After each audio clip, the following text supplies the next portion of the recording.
Feels like it's been like 100 years since you and I've had the chance to catch up. So much to talk about. Oh, I feel like it has been, honestly. It's been forever. Truly, truly. Looking So forward to Happy New Year, by the way. thank you. Happy New Year to you too.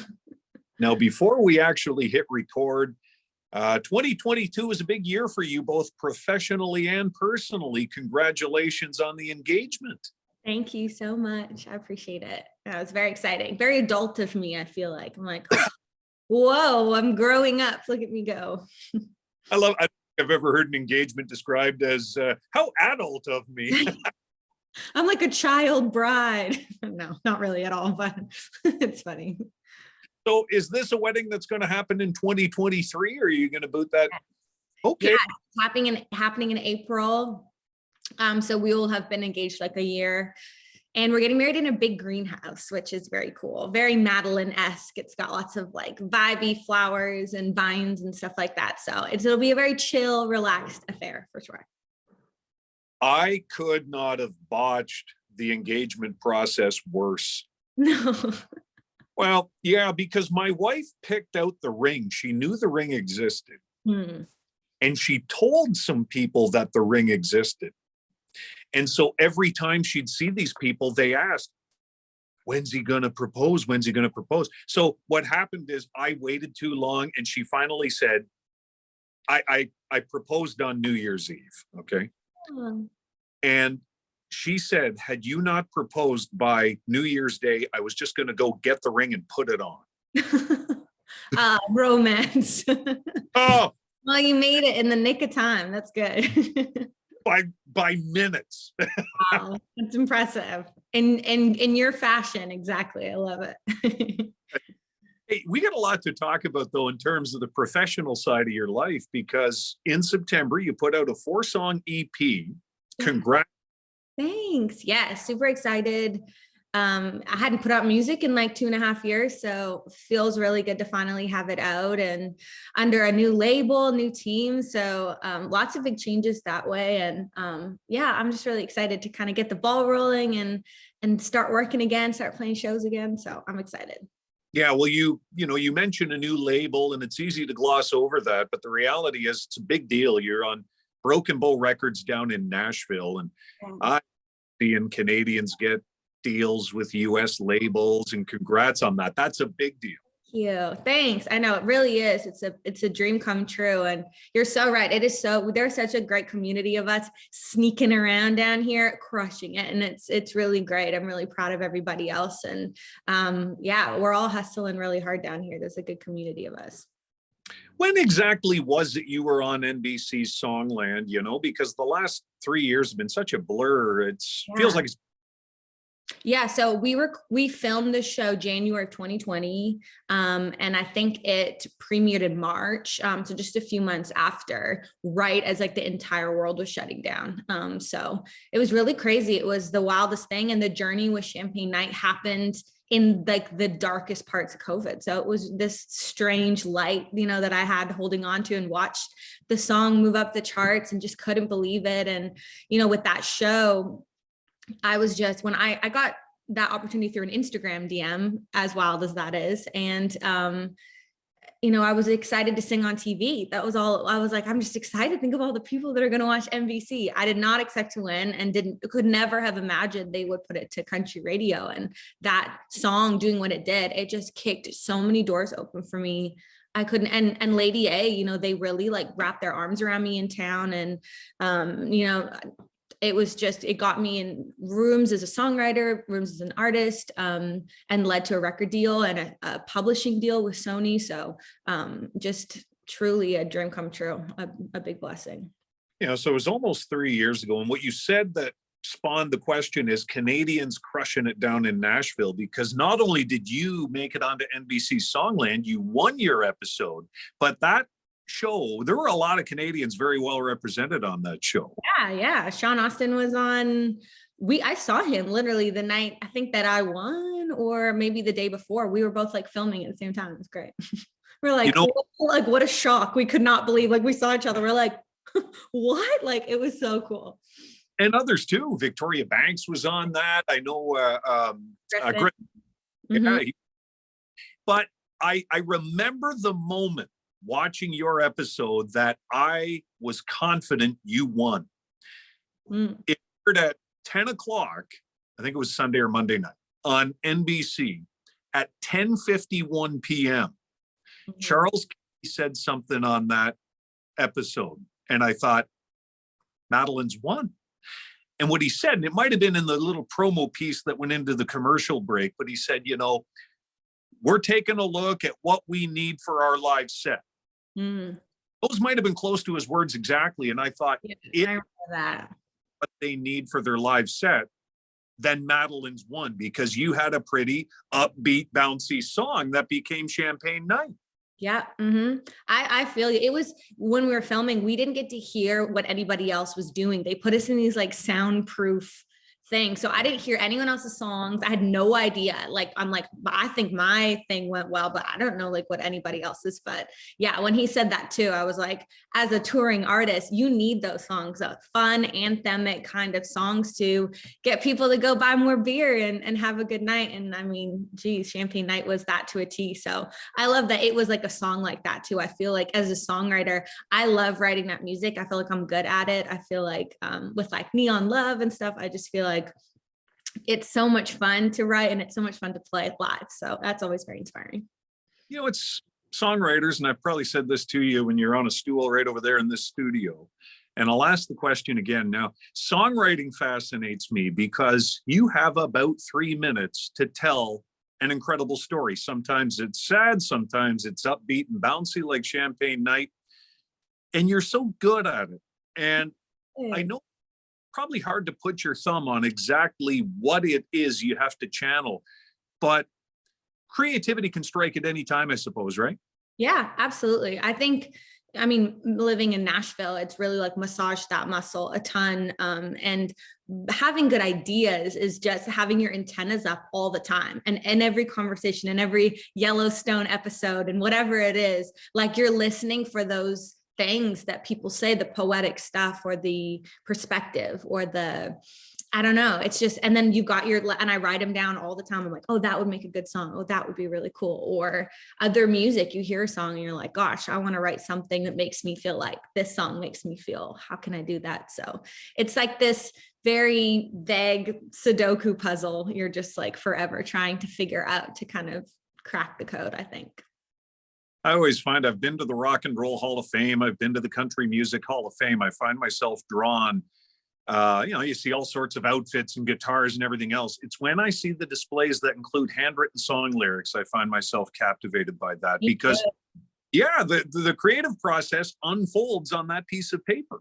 Yeah. And like that, when they like scratch out something and like they change it. There is a thing, one of the writers, I think her name is Bonnie McKee. She wrote Teenage Dream, the Katy Perry song. And she has a picture, I think it's like framed in her house. And it's like it's like 5 pieces of paper of her just writing lyrics and scratching them off and like redoing it. And that song was so huge, like exploded Katy Perry's career. But I've always thought they're so interesting. She's got 5 full pages of just rewrites and notes about it. It's so cool.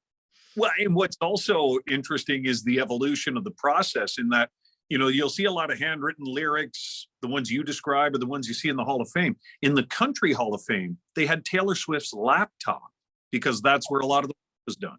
Wow. Yeah. I mean, I write on my phone in like the notes app sometimes or on my laptop. So I guess that's the new virtual way of doing it. Yeah. So the single came out between Christmas and New Year's. Talk to me about that. Yeah, so Slide, it was kind of like the catalyst for the whole project. I think when I started, okay, I was going to put this project out, going to do an EP. I feel like I wrote so much and I wasn't getting it. Like I'm an artist. I always want to do something different. I never want to write the same kind of song or do the same thing. I always want to evolve and grow. And I couldn't really figure it out. And then my producer called me one day and he's like, hey, I wrote this song. It's just like a chorus melody, couple lyrics with a guy named Jerry and a guy named Sam Hunt. And I want to send you the track. And if you like it, we should finish it together because it just feels like too feminine or something for Sam. And I'm like, okay. So he sends me the song. It's literally just like the track and like Sam mumbling some melodies and a couple lyrics. And so we rewrite the lyric. I come up with this hook and I was like racking my brain. I'm like, it's got to be something cool. And for some reason, like out of the blue, let's watch tonight slide into yesterday. It popped into my head, like from the heavens, I swear. And I was like, that's cool. And it had this like, it has this like kind of throwbacky beat. I'm like, slide. I'm like, you could slide out back of a party. You can slide on the dance floor. You can slide all these places. Okay. So I like run into the room. I'm like, guys, like, what about this? And they loved the idea. And so we finished it. And then I sent it to my label and my label was super stoked. And I remember that being like, okay, so I'm doing it. I got to go this direction. So it feels special that it's the first one we're putting out just because, like I said, it kind of like kicked off everything. And the other songs started flowing after that with like Youngish and Girl Where He Grew Up and I Need a Drink. So yeah, I'm very excited to have it out.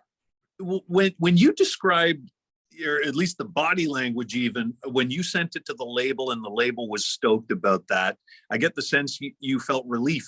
Yes. Yeah. I mean, gosh, this business it's such a roller coaster. I mean, signing this record deal was like, you're so happy. I mean, it was, I'd wanted this for so long. I was so grateful. And then it's very fleeting and you get hit with this pressure. You're like, okay, now I have to write.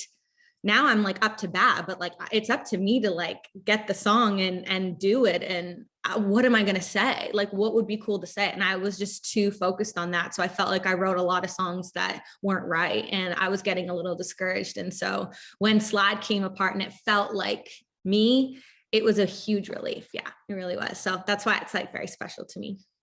So I'm going to ask you a similar question that I asked once to Dean Brody, because you've done so much already. You've accomplished so many things that anyone at the beginning of their career would consider bucket list. At what point can you accept the fact, I've got this, I'm going to be able to make a career at this? I don't know. I mean, I think for me, of everything, writing, recording, whatever, my favorite thing to do is to sing live. I think that live shows, it's exactly what it looks like. It's exactly what you think it's going to feel like. It's adrenaline, it's connection. It's just the most like being alive human feeling in the world. Like your heart is racing and you just black out and you're somewhere else. And so I really love that. And so for me, if I was able to like headline a tour and fill my fridge, playing shows and support, a crew of band members and people and stuff, I think that to me would be really great. I think that would be like the success. But it's the white rabbit, someone with 20 number one songs is concerned if the 21st one is going to go number one. You have to at some point. When will you be happy? It's like the artist problem, I think. So I think that, but who knows? Yeah, I can totally appreciate that mentality. Somebody with the 20, what's better than 20, 21, and that's kind of what keeps your feet hitting the floor in the morning, right? It's true. Yeah. And I think it can be it can be good, but it can be unhealthy at the same time too. So it's having a good relationship with it, knowing that like happiness comes from within and through family and people and whatever. But yeah, when you get the thing that you've always dreamed of, you're like on to the next one so fast, it sucks, I think. So we got to be more mindful, I think, as artists for sure. Right. And that's well said. It's a great motivator, but you've got to be able to also appreciate what you've accomplished along the way too. Totally. Yeah. Good.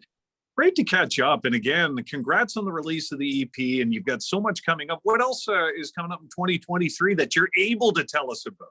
Yeah, so we have another song is coming really soon. It was actually supposed to be on the EP. It's one of my favorite songs I've ever done. It's so cool. It's like cinematic. It feels like you're watching a movie. It is like, I'm so excited about it. So that's going to be dropping. I kind of wanted it to drop on its own because it feels very special to me. And then, yeah, we've got a lot of shows, a lot of exciting things kind of on the book. So I'm really excited. You may have already answered the question I love to ask to crawl into artists' heads.